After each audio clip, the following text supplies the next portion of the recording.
And while social media has been widely used by the campaigns of the GOP nominees, it has had very little correlation with the state primary results. Rick Santorum, who has the smallest social media following, is leading the field by about 9% heading into tonight, the final GOP debate before Super Tuesday. Now, regardless of everyone's political affiliation here, you're both active online, so what do you think the candidates have been up to, how they've been doing in their social media activity and getting people engaged? I think Rick Santorum should just start making response videos to cat videos online.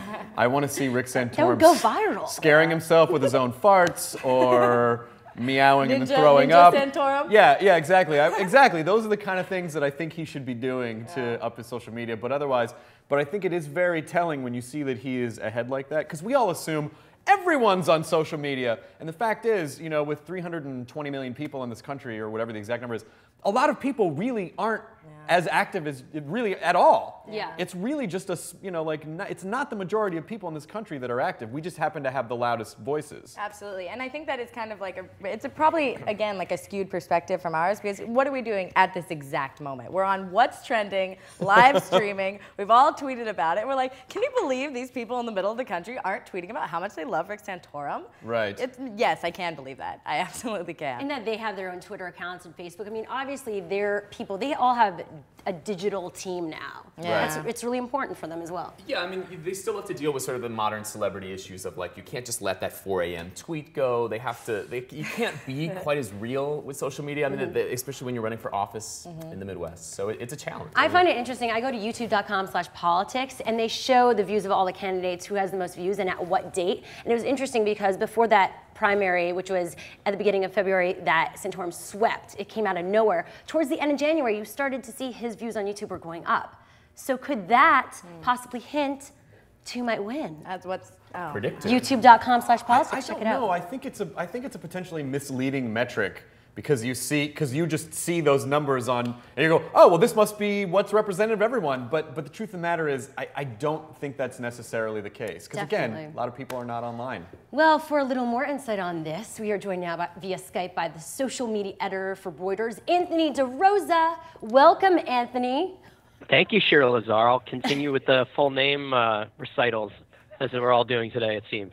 Well, I appreciate you being here. You're always on social media. So how do you think that the GOP candidates are doing right now on the social media digital front?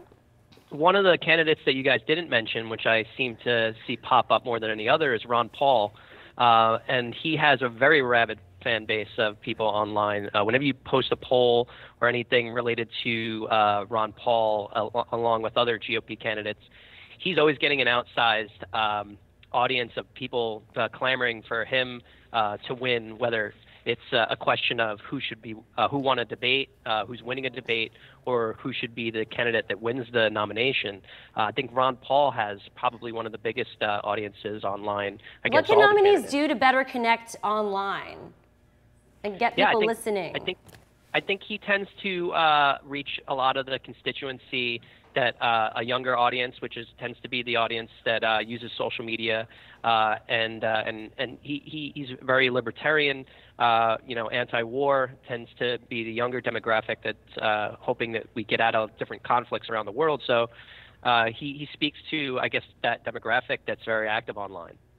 So what are you expecting out of tonight's debate? Will you be live tweeting? Yeah, we do a live blog, and I often go back and forth between the blog and on Twitter.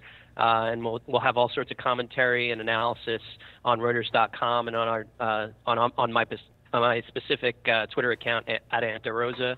So, if you want to have a little bit behind the scenes, and I kind of riff and joke around about what the candidates are saying, it's really a good way to keep yourself up to date, and also will make you laugh and entertain you while you're watching it. Cool. Thank you so much for joining us today, Anthony. See you soon online. Thanks a lot, Shira. And another great place to follow on Twitter, @MentionMachine. Washington Post has a whole feed and blog about what's going on in social media and politics and the whole race. So check it out. And the race, of course, is anything but decided. Since the beginning of the year, the front runner for the GOP nomination has fluctuated 5 times.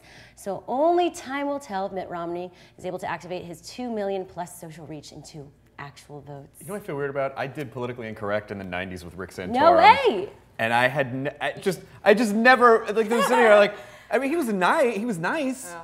But it was it was one of those episodes where I didn't really say much because he and Nadine Strossen, who was head of the ACLU, just went back and forth at each other. But I never would have thought, like, this guy might be the Republican candidate for president someday when I was sitting there. I thought it was funny. A lot of people are talking about Megadeth and Rick Santorum because he's now backing him. Oh, right. Yeah. I wonder if that's one where they're like, hey, we're fine. Yeah, we're good. We're good. Thanks.